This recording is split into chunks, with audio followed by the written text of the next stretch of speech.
welcome to the Passenger Seat Podcast, a podcast designed to fill your passenger seat with chat about classic cars, all recorded from my 1968 Morris Minor Peggy. I'm Becca, and today we're going to be telling you about a little adventure we took up to Sheffield in Peggy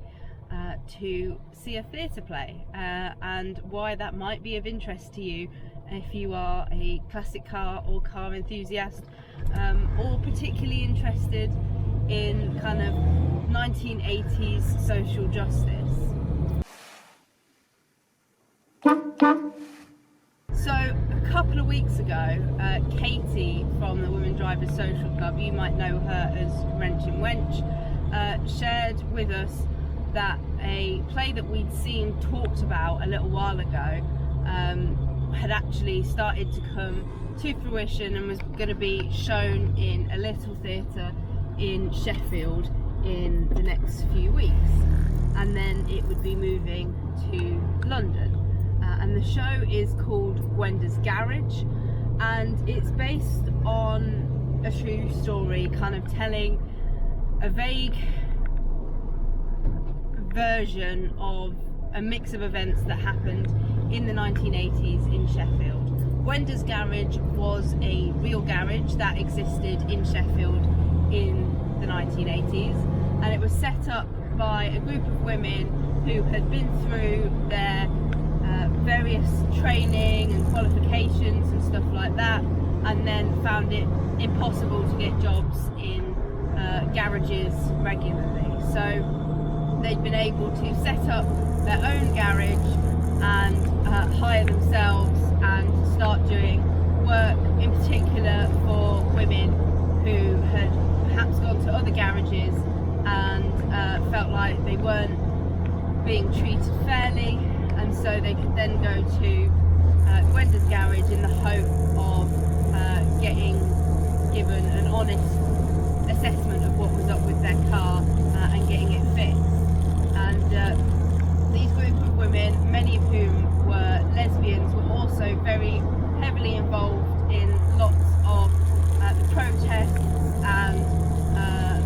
other social justice work that was happening in the area to campaign for women's rights and LGBTQ plus rights. And so this story is something that I hadn't really heard of before we started to see the early discussions of this play, and hadn't been able to find much of online, but it's actually a story that a company called Out of the Archive have been able to bring to life. They look for stories such as that of Gwenda's Garage and work to find ways to make them as accessible and as easy for others to find out about as they can. And so one of the things they do is create plays and musicals and stuff like that, like Gwenda's Garage. And so they've been able to interview and talk to and work with Ros Wallen, who is the remaining person who was involved in Gwenda's Garage, as well as other people that were working alongside her in her endeavours that happened afterwards, people that have been impacted by what was happening at the time, and put it together into this musical that is, I think it's 2.5 hours runtime, and totally all original music, all original storyline in terms of the characters are vaguely based on people that truly existed, but also with a little bit of license to add to the story and the fun of it all. And it was just a really fantastic idea that we were really keen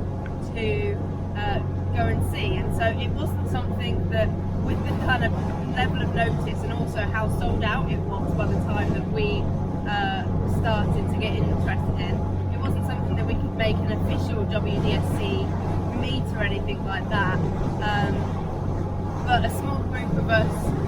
managed to find a date that a few of us were free, and were able to head up to Sheffield to go and see it. And so that was Wednesday the 22nd, I think, of October.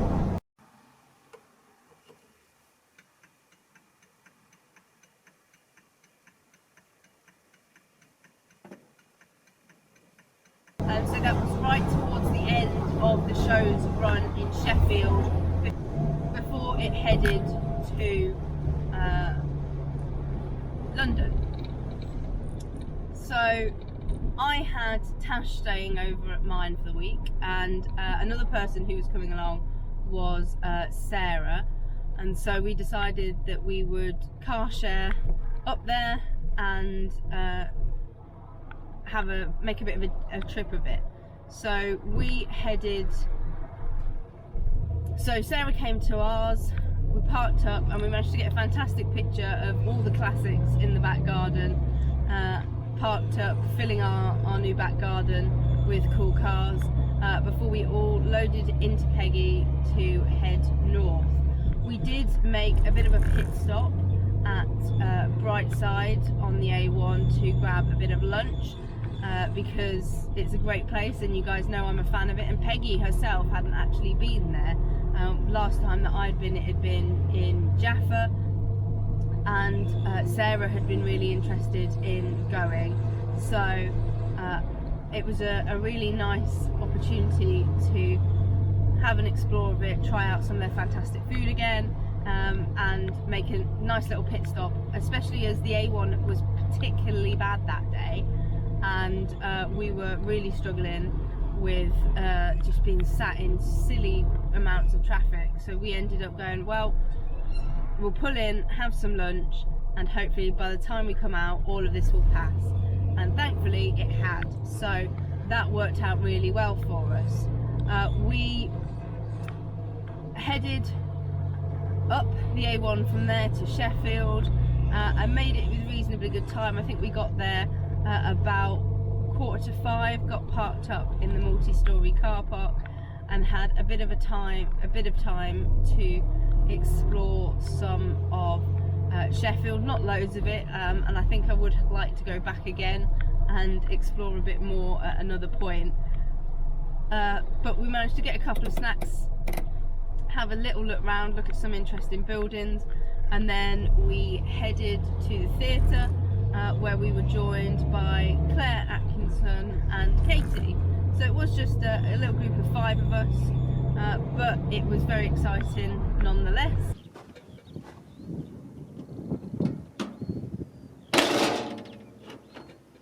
It was in the Playhouse, which is kind of a small part that's attached to the Crucible, if you know the theatres in Sheffield, and so it was quite a cosy little performance that you felt really close to, and you were able to see a lot of the details of, regardless of where you were sitting. So if they do end up bringing it back up to Sheffield, which I think it would be fantastic if they did, because there was clearly a lot of interest in it for it to have sold as well as it did during its run in Sheffield. And of course the story being set in Sheffield means that it felt really good to see it there. So we were up in tier 1 and were able to get a group of seats next to each other up there. We headed up, and then it wasn't long till it started, but immediately from the off you can see the kind of shell of the car that they would be working on around the story, and the sign of Gwenda's garage, and also hanging from the ceiling was an image of Gwenda Stewart, who they named the garage after. They didn't want to name it after any one of them, so they looked for somebody who had been influential in motoring as a woman already, and found the story of Gwenda Stewart, who had been a racer in the 1930s, as many of these fantastic pioneering women were, and were able to name the garage after her. And interestingly, we at the end got to speak to somebody who knew many of the women that had worked at the garage personally, and was there with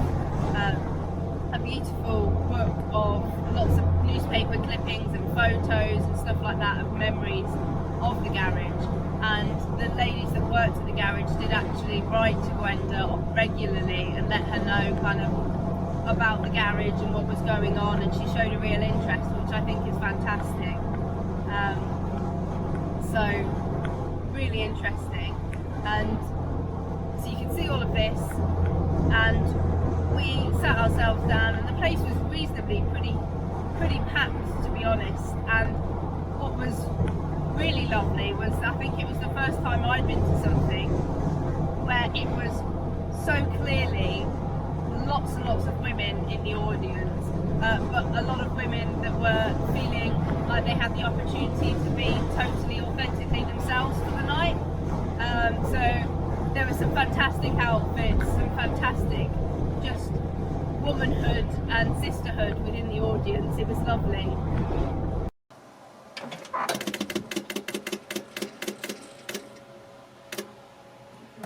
And then the show began, and it was a really interesting story, some great characters, and there was a great ability to relate to many of the characters in different ways. If you are a woman who loves automotive, or if you are just someone who lived through that period and have ideals that align with what they were fighting for. The music was really catchy, and we really enjoyed it. We were absolutely gutted to find out that the music isn't yet available in a soundtrack form in any way, not on Spotify or anything like that. So it's very good when a reel or something comes up with a short clip of some of the music so that you get to listen to it. And I am really hopeful that they do put the music out there soon, because I think some of it is fantastic and would be great to use for a lot of Women Drivers Social Club Instagram reels and stuff like that. So definitely something to keep your ears peeled for when you're looking for some interesting music to listen to. And we ended up with some fantastic songs stuck in our ears as we went into the interval, and then we had the second half where they tied in the story of Sheffield becoming known as the lesbian capital of the North. And yeah, it was lovely story. Lots of kind of challenging and thought-provoking things being discussed and experienced by the characters on stage. But at the meantime, but alongside that, just really joyous and enjoyable to watch and be part of, because you felt very close to everything that was going on, because it was such an intimate little theatre.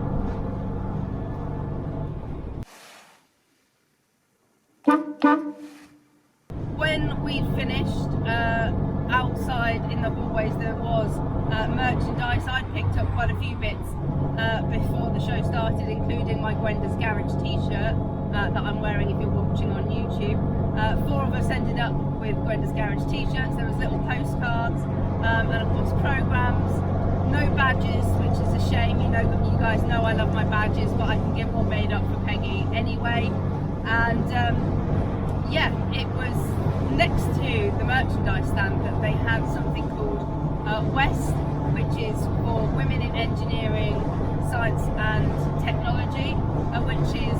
a thing that was set up by one of the women who had been involved in Gwenda's Garage, and she is still very much part of, in terms of helping make going into STEM subjects more accessible to women, and like they've got a bit of a support system. So we had a fantastic talk with them, and that's where we had the book of photos and letters and newspaper cuttings, and kind of what happened after the story wraps up on stage to many of the women. So it was fantastic to kind of see that and speak to them and tell them all about what we do as well, and they seemed pretty interested, which was really nice. We also briefly got to meet the lady that had been involved in writing it, because we accosted somebody to take a photo of the group of us on this set, and it turned out to be the lady that had actually wrote it, so that was fantastic. And so we got to speak to her a little bit as well.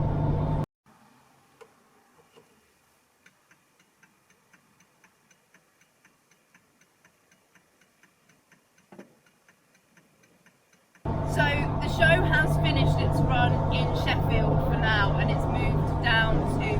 Southwark Playhouse, I think it is, in London for a few weeks, and it's doing really well there. So hopefully you've got the opportunity to catch it if you would like to go and see it. It is a really lovely story and quite feel good and interesting, and it's just brilliant to support these sorts of stories getting coverage in more ways than they usually would. So really fantastic to go and support it, and that was kind of why I wanted to buy a few of the bits and pieces as well that they had, so that they know that yes, we want to see more of these sorts of stories being told. Once we'd finished, we had a bit of a chat and a debrief and enthuse about the show before we headed back to the car park and started our drive home. The three of us in Peggy stopped off for some basically midnight McDonald's to see us through the rest of the journey. We got back to my house at about 1 AM I think it was, and then Sarah had to then drive home to her house after that. But well worth the trip, and we had a fantastic time, and it was really nice to share the journey with Tash and Sarah as well, and of course to share seeing the show with Katie and Claire as well.